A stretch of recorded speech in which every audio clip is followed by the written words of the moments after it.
Bonsoir à tous, bienvenue au TEDx Youth. Donc je me présente, Ali Madi.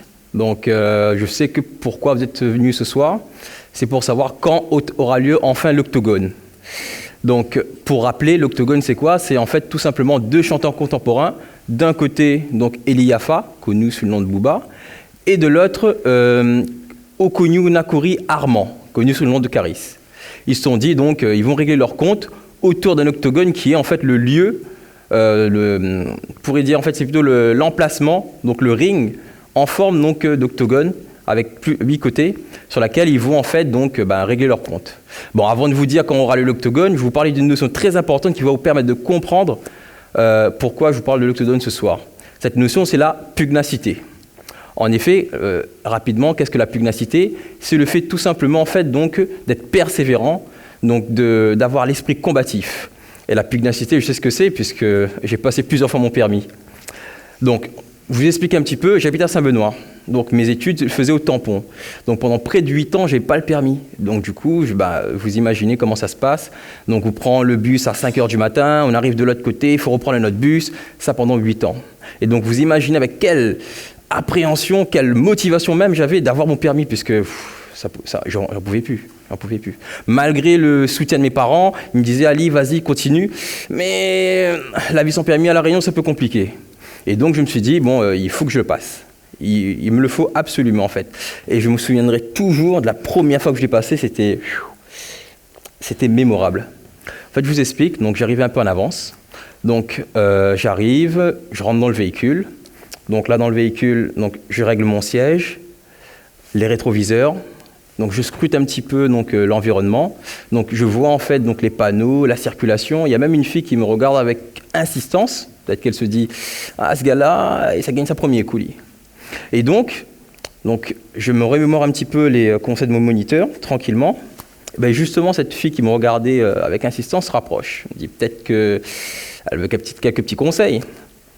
Donc elle se rapproche, donc je baisse la vitre. Donc bonjour, oui bonjour, comment allez-vous? Très très bien. Excusez-moi de vous déranger, c'est juste pour vous informer que votre moniteur et l'examinateur vous attendent dans l'autre véhicule. Non, je pense pas. Si. Et là, vous êtes dans mon véhicule. Ah d'accord. Je vais mourir ailleurs alors. Et donc là, je me retrouve dans le bon véhicule.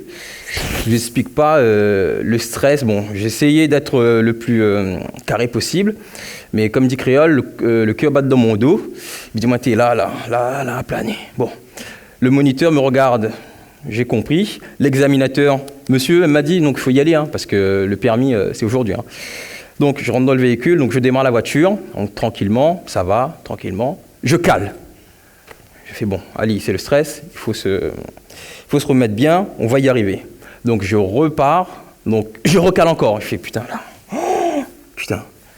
En fait, la seule chose que je pensais, c'est si le moniteur il met les pieds sur les pédales, je suis mort. C'est fini, game over.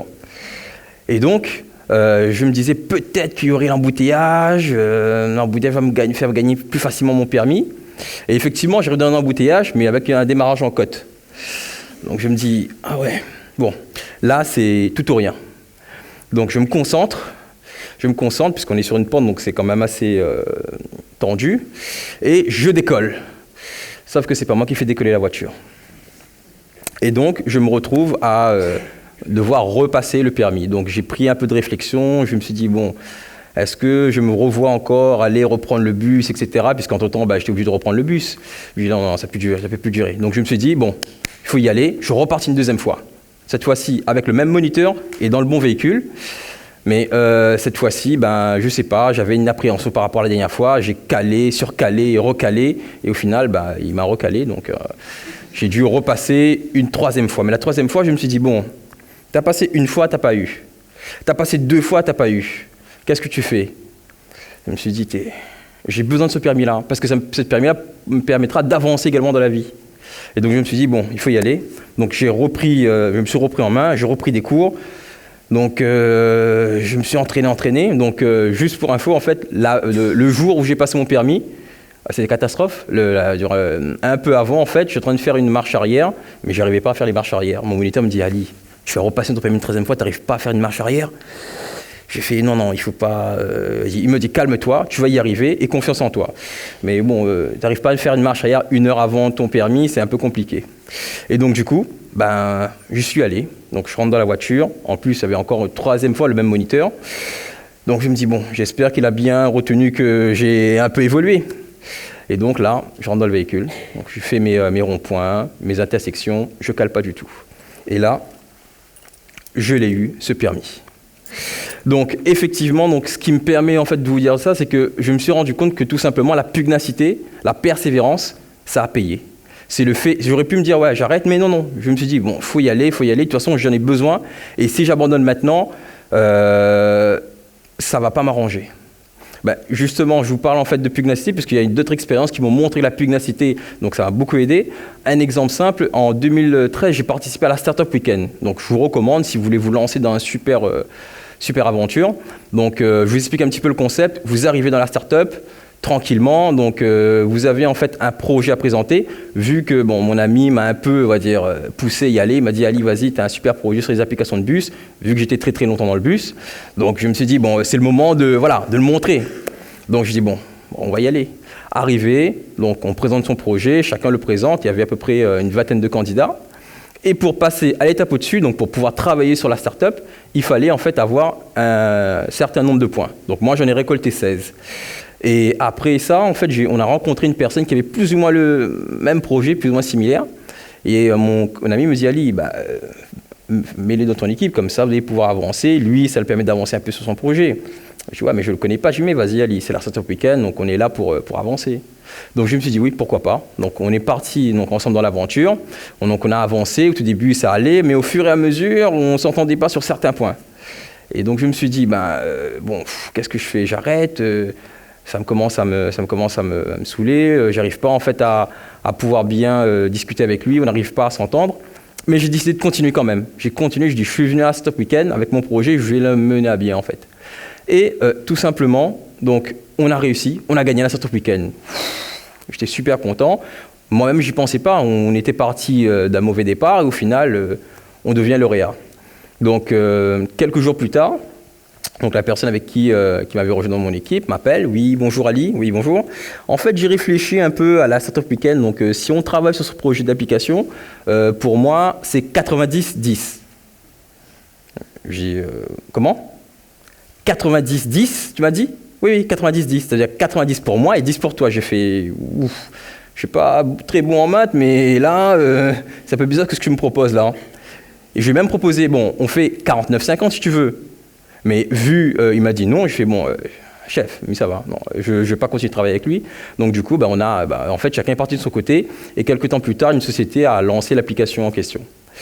Et quelques temps plus tard encore, j'ai l'université du Tampon qui m'appelle. Ali, bonjour, oui. J'ai un jeune homme qui voudrait lancer un projet tutoré, un petit projet donc, pour son projet d'étudiant. Et on aimerait en fait que tu l'aides dans ce projet-là. En fait, il veut créer une association d'anciens élèves. J'ai dit, ouais, pourquoi pas, il n'y a pas de souci. Mais après, il me dit, par contre, il faut que tu travailles avec une personne. J'ai dit, c'est qui la personne? Il me dit, c'est une personne que tu ne connais pas. Je fais, ah bon? Et c'est qui? Je ne sais pas, il est comment? Je dis, ouais, mais tu ne l'as pas vu, tu ne l'as jamais rencontré. Je suis d'accord. Et donc là, je me dis, ce jour-là, en plus, on était le 10, j'étais en train de jouer sur mon téléphone et j'avais fait 90. J'ai fait 90-10, c'est pas... J'ai dit, bon, je ne vais pas m'arrêter à là. Donc, j'ai dit, bon, ok, on y va.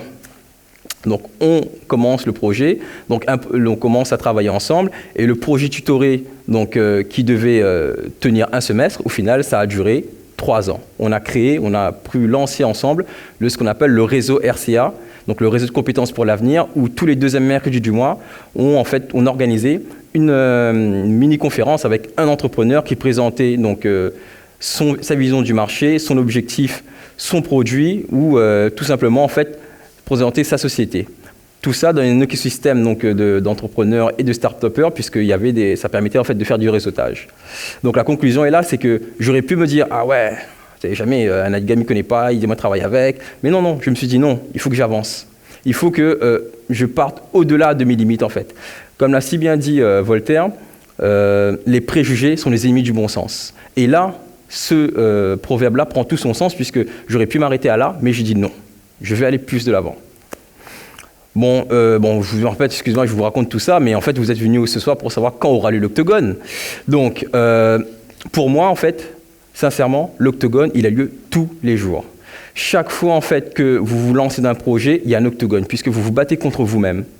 Vous allez en fait rencontrer des barrières qui vont vous dire non, il y a ça, tu peux pas faire ça, ouais, non, t'as moins de ça, il y aura toujours des barrières, toujours en fait des personnes qui vont soit vous ralentir, soit vous allez en fait manquer de compétences ou autre. Et ce qu'il faut faire, c'est que dites-vous juste quand vous allez vous lancer dans un projet, vous allez entendre une toute petite voix qui va vous dire « Armand, signe le contrat !»